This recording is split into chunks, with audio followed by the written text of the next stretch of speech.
Halo semuanya, perkenalkan kami dari kelompok 8, kelas SDMA. Kami akan mempresentasikan mengenai perusahaan kami, yakni PT Cipta Karya, yaitu sebuah perusahaan manufaktur. Sebelumnya, perkenalkan anggota kelompok kami, yakni Elisha, Fanya, Joslawin, Taniela, Rifda, dan juga Nurin. Presentasi kami mencakup profil perusahaan, alur proses bisnis, modul yang diinstal, serta pembagian peran. Berikut adalah profil dari Cipta Karya. Cipta Karya sendiri adalah perusahaan manufaktur yang didirikan dengan visi untuk menciptakan produk-produk berkualitas tinggi dan inovatif yang memenuhi berbagai kebutuhan pasar, baik untuk keperluan rumah tangga, kantor, maupun industri. Sejak berdiri, Cipta Karya telah berkomitmen untuk menghasilkan barang-barang yang tidak hanya fungsional, tetapi juga efisien, praktis, dan terjangkau. Selain itu, untuk proses bisnis sendiri, yang pertama itu ada pengembangan dan produksi, di mana tim R&D mengembangkan produk-produk baru yang inovatif melalui penelitian, desain, dan pengujian. Lalu proses produksi dilakukan di pabrik dengan teknologi terkini dan mesin-mesin canggih memastikan setiap produk memenuhi standar kualitas tinggi. Lalu ada pengadaan dan distribusi, di mana bahan baku berkualitas tinggi diperoleh oleh pemasok terpercaya dan produk yang telah lulus kontrol kualitas didistribusikan ke berbagai saluran distribusi, termasuk toko retail, distributor, dan pelanggan langsung. Lalu layanan yang terakhir adalah layanan pelanggan dan keberlanjutan, di mana Cipta Karya memiliki tim layanan pelangganan yang responsif dan profesional, siap membantu dengan pertanyaan dan dukungan teknis. Perusahaan juga berkomitmen untuk menjalankan bisnis yang ramah lingkungan dengan mengurangi limbah dan menggunakan bahan-bahan yang dapat didaur ulang, serta mengurangi jejak karbon melalui penggunaan energi terbarukan. Untuk mendukung skenario yang akan dilakukan untuk tugas kelompok pada kali ini, setidaknya kami menginstal 9 modul wajib, 12 modul ekstra, dan juga 1 modul custom. Selanjutnya, saya akan membahas terkait dengan modul yang diinstal dan menjadi tanggung jawab saya. Yang pertama ada modul wajib payroll. Modul payroll berfungsi untuk mengelola seluruh proses penggajian karyawan secara efisien, termasuk pengaturan struktur gaji, pembuatan slip gaji, serta perhitungan pajak dan juga potongan sesuai regulasi. Yang kedua ada modul extra manufacturing reports. Modul ini menyediakan laporan tambahan untuk memantau efisiensi produksi, mengelola inventaris, serta memastikan bahwa setiap pesanan manufaktur selesai sesuai jadwal. Dan yang ketiga ada modul extra BOM structure and cost report in Excel. Modul ini digunakan untuk mengekspor laporan struktur BOM beserta rincian biaya sehingga memudahkan perencanaan produksi, analisis bahan baku, serta mengontrol biaya produksi. Selanjutnya saya akan membahas terkait dengan overview proses bisnis dari modul payroll. Jadi proses bisnis pada modul payroll utamanya dilakukan oleh dua aktor, yaitu manajer HR dan juga employee. Dan aktivitas ini dimulai ketika manajer HR membuat salary rule kategoris, lalu diikuti dengan membuat salary rules, lalu membuat salary structures, lalu membuat contract employee, lalu membuat employee payslip. Setelah itu, jika payslip belum sesuai, maka aktivitas akan kembali ke membuat employee payslip, namun jika sudah, manajer HR dapat mengonfirmasi employee payslip. Setelah itu, employee dapat melihat dan juga memeriksa employee payslip, dan aktivitas selesai sampai di situ. Untuk modul manufacturing reports, aktornya utamanya adalah seorang production planner, dan aktivitas dimulai ketika seorang production planner membuat produk, lalu diikuti dengan membuat bill of material, lalu diikuti dengan membuat manufacturing orders. Jika manufacturing orders belum sesuai, maka production planner dapat kembali membuat manufacturing orders atau mengedit manufacturing orders yang sudah ada. Namun, jika manufacturing orders sudah sesuai, maka production planner dapat mengonfirmasi manufacturing order, lalu melanjutkan dengan menyelesaikan manufacturing order, lalu mengecek stok produk yang dibuat, dan kemudian mengenerate manufacturing report. Dan kegiatan atau aktivitas dari modul manufacturing report selesai sampai di sini. Kemudian untuk modul BOM Structure and Cost Report in Excel, aktor utamanya masih sama, yaitu seorang production planner. Dan aktivitas ini dimulai ketika seorang production planner membuat bill of material, lalu sesimpel kemudian mencetak bill of material overview atau bill of material structure. Oke, untuk modul recruitment, modul ini berfungsi untuk mengelola seluruh proses rekrutmen secara efisien, mulai dari pencarian kandidat hingga seleksi akhir. Modul ini memudahkan tim HR dalam membuat dan mempublikasikan lowongan pekerjaan, menerima dan menyimpan lamaran, serta menyaring kandidat berdasarkan kriteria yang telah ditentukan. Kemudian untuk modul expense, berfungsi untuk mengelola pengeluaran karyawan dengan lebih efisien, sehingga memungkinkan pengajuan klaim pengeluaran seperti perjalanan dinas atau pembelian terkait pekerjaan. Tim keuangan dapat dengan mudah memverifikasi, menyetujui, atau menolak pengajuan melalui sistem yang terintegrasi. Kemudian untuk modul employee dokumen, membantu mengelola dokumen karyawan seperti sertifikat, laporan, penilaian, transport, lisensi, maupun dokumen lainnya, sehingga memudahkan perusahaan untuk menyimpan informasi penting, menetapkan tanggal kadaluarsa, serta memvalidasinya. Dengan fitur notifikasi email otomatis, organisasi dapat menerima pengingat serta sebelum dokumen mendekati kadaluarsa. Kemudian untuk modul Employee Vehicle Request dan Fleet, membantu mengelola permintaan kendaraan oleh karyawan, serta pengelolaan armada kendaraan perusahaan secara efisien. Modul ini memungkinkan karyawan untuk mengajukan permintaan penggunaan kendaraan untuk kebutuhan operasional atau perjalanan bisnis melalui sistem yang terintegrasi. Proses bisnis modul recruitment, yaitu yang pertama, manager HR akan membuat job position, kemudian membuat pelamar atau aplikan, melakukan seleksi tahap screening, kemudian jika tidak lolos maka di-reviews, kemudian jika lolos maka ubah status menjadi first interview. Kemudian staff recruitment akan membuat jadwal interview HR, kemudian menandai meeting tersebut menjadi done dan memberikan feedback. Kemudian manajer HR akan mengubah statusnya, jika ditolak maka reviews, jika lolos maka ubah status menjadi second interview.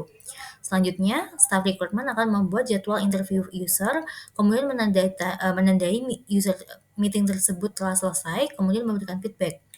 Jika ditolak, maka senior accountant akan mengubah statusnya menjadi reviews, sedangkan jika diterima, maka manajer HR akan mengubah statusnya menjadi kontrak proposal, mengubah status menjadi kontrak sign, membuat jadwal meeting onboarding, serta mendaftarkan pelamar menjadi employee.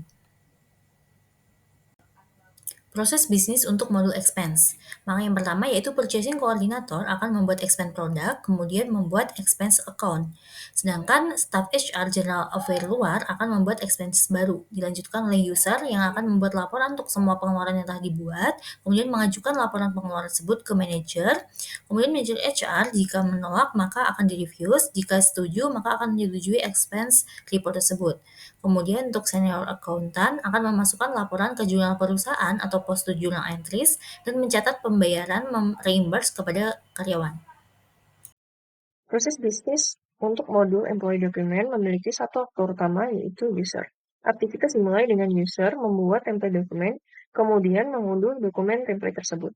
User juga dapat membuat dokumen type dan menambahkan dokumen untuk user dirinya sendiri maupun user lainnya. Selanjutnya, user dapat melihat atau mengunduh dokumen yang ada dan kemudian menerima notifikasi ketika expired. Untuk proses bisnis modul vehicle request, ada dua aktor utama, yaitu manajer HR dan juga user. Manajer HR dapat menambahkan fleet atau vehicle. Kemudian user dapat membuat vehicle request dengan fleet yang tersedia. Selanjutnya, user akan mengajukan request tersebut ke manajer HR. Dan manajer HR dapat menolak atau menyetujui request tersebut. Jika ditolak, maka akan reviews, dan jika disetujui, maka user dapat menggunakan vehicle dan mengembalikan vehicle tersebut. Berikut adalah beberapa modul yang saya install, yaitu yang pertama ada modul appraisal, yaitu modul untuk menilai seorang employee berdasarkan survei yang telah dibuat di modul survei untuk menentukan kinerja dari employee tersebut.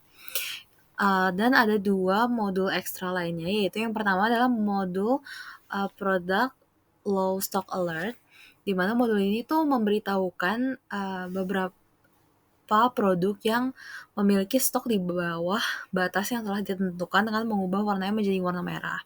Sedangkan yang berikutnya itu ada modul manufacturing timesheet, di mana dia membuat timesheet untuk manufacturing order berdasarkan pelacakan waktu dari work order.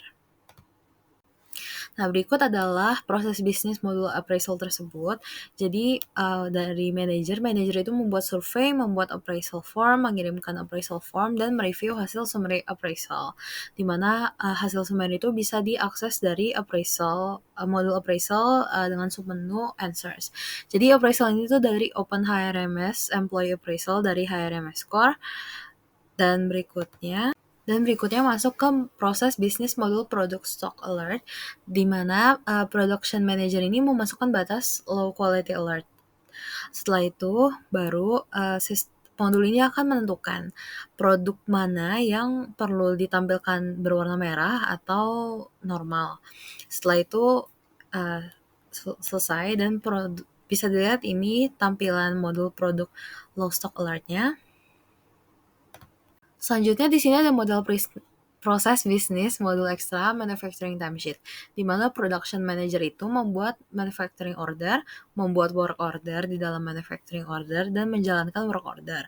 Setelah itu, ia akan menyelesaikan manufacturing order dan membuka manufacturing timesheet yang secara otomatis dibuat oleh modul ekstra manufacturing timesheet berikut. Berikut adalah dua modul yang diinstal dalam Odoo 16 dan menjadi tanggung jawab saya. Yang pertama adalah modul attendance. Modul attendance adalah modul yang digunakan untuk mencatat dan mengelola kehadiran karyawan.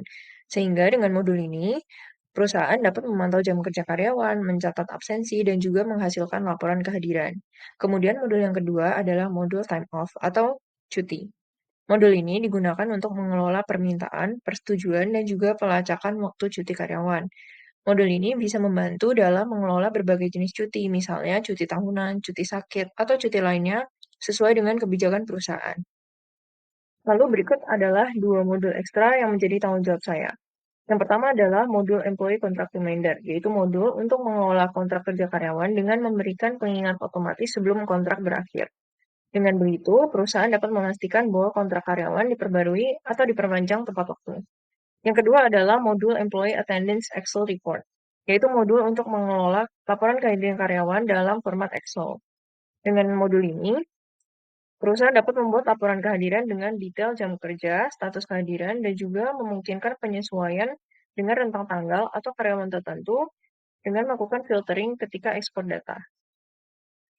Masuk ke bagian penjelasan mengenai proses bisnis keempat modul yang telah diinstal. Pada bagian pertama adalah proses bisnis untuk modul attendance, dengan dua aktor utama yaitu employee dan juga admin. Aktivitas dimulai dari employee melakukan check-in, kemudian melakukan check-out untuk kegiatan absensi mereka. Selanjutnya, admin dapat melakukan akses terhadap data absensi yang telah dilakukan oleh karyawan. Admin juga dapat menambah data absensi dengan melakukan import terhadap data. Selanjutnya, admin mengatur konfigurasi extra hours dan dapat mengakses interpretasi laporan data absensi seperti dalam bentuk bar chart atau line chart. Proses bisnis kedua adalah untuk modul time off dengan tiga aktor utama yaitu manajer HR, user, dan juga manajer dari user. Aktivitas dimulai dengan manajer HR melakukan konfigurasi terhadap time off types atau jenis dari cuti. Kemudian juga membuat allocation untuk seluruh karyawan dalam perusahaan dan memvalidasi allocation tersebut. Kemudian, user dapat membuat pengajuan untuk allocation dan mengajukan persetujuan tersebut kepada manajer HR. Manajer HR kemudian memberikan persetujuan dan user dapat mengajukan request time off. Manajer user perlu memberikan persetujuan terhadap request time off yang dibuat oleh user. Dan jika disetujui, maka request time off tersebut juga membutuhkan persetujuan dari manajer HR. Jika tidak disetujui, maka manajer HR dapat melihat laporan status cuti karyawan dan user juga dapat melihat jatah sisa cuti dari user tersebut. Selanjutnya adalah proses bisnis untuk modul Extra Employee Contract Reminder dengan satu aktor utama, yaitu administrator. Aktivitas dimulai dengan admin memastikan bahwa terdapat data absensi karyawan. Selanjutnya, menentukan filter untuk data yang ingin diekspor, misalnya dengan tanggal atau dengan karyawan tertentu. Selanjutnya, admin dapat mengekspor data absensi dan melakukan analisis terhadap laporan data absensi yang didapatkan. Proses bisnis terakhir yaitu adalah untuk Employee Attendance Excel Report dengan tiga aktor utama yaitu kepala seksi divisi, administrator, dan juga employee. Aktivitas dimulai dengan kepala seksi divisi membuat kontrak untuk employee. Selanjutnya, admin dapat melakukan konfigurasi waktu reminder kontrak dan juga melakukan konfigurasi terhadap outgoing email server. Jika sudah, maka employee dapat menerima email dari reminder untuk kontrak yang akan berakhir.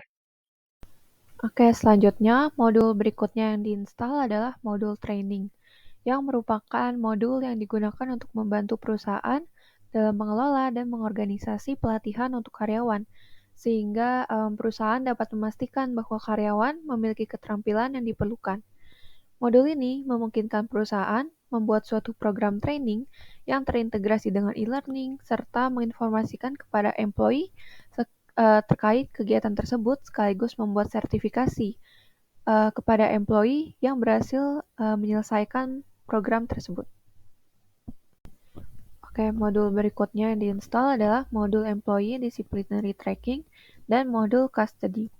Jadi, modul Employee Disciplinary Tracking adalah modul yang digunakan untuk memantau perilaku dan kedisiplinan karyawan di tempat kerja. Dengan modul ini, perusahaan dapat memberikan peringatan kepada employee terkait pelanggaran yang dilakukan, serta dapat meminta penjelasan dari employee mengenai alasan di balik pelanggaran tersebut.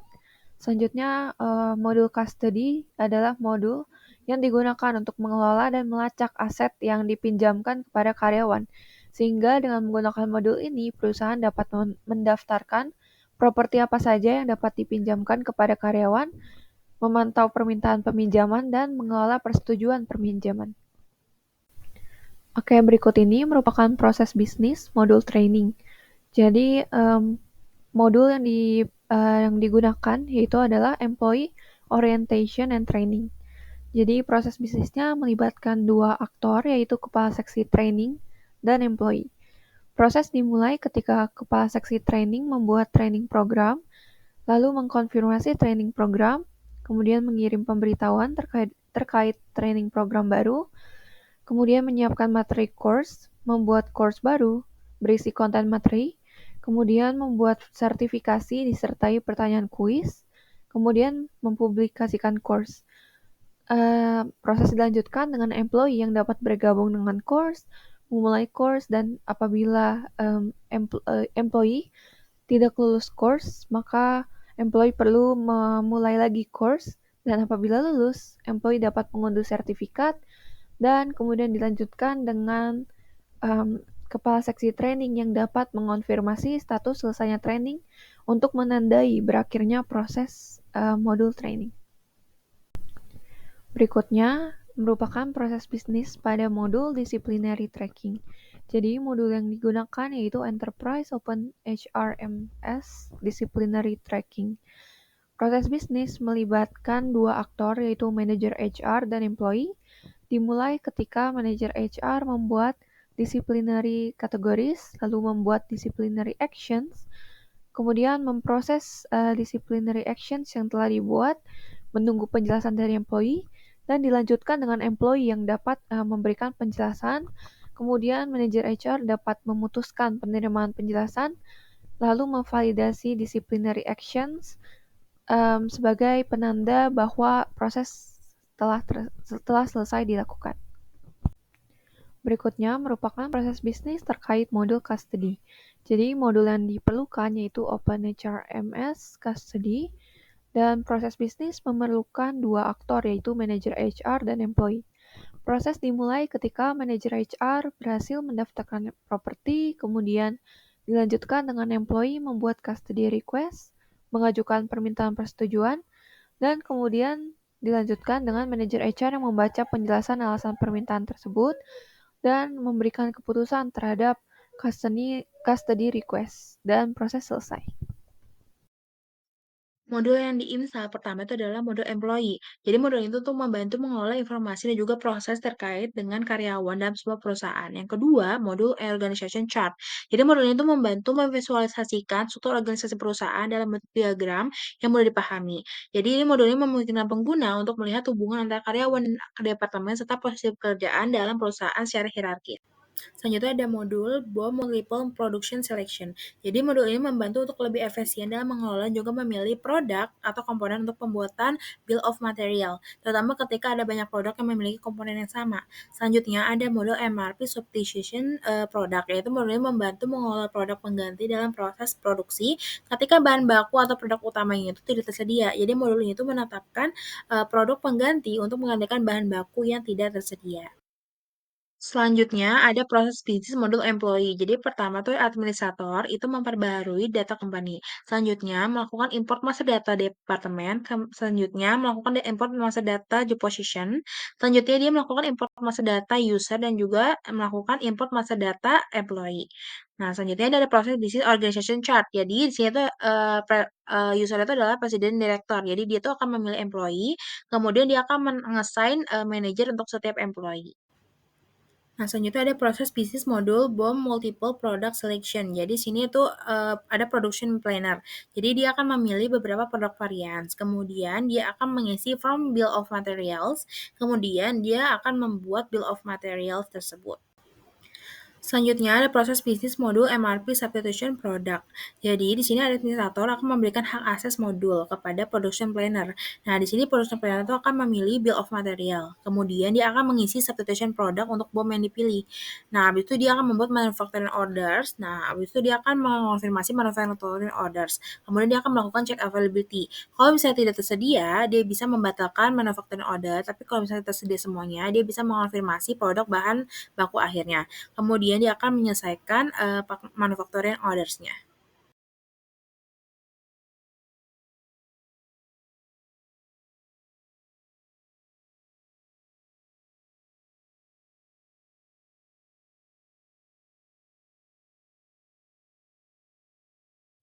Sekian yang dapat kami jelaskan mengenai penggunaan modul-modul UDU 16 untuk PT Cipta Karya Perusahaan Manufaktur. Atas perhatiannya, kami ucapkan terima kasih.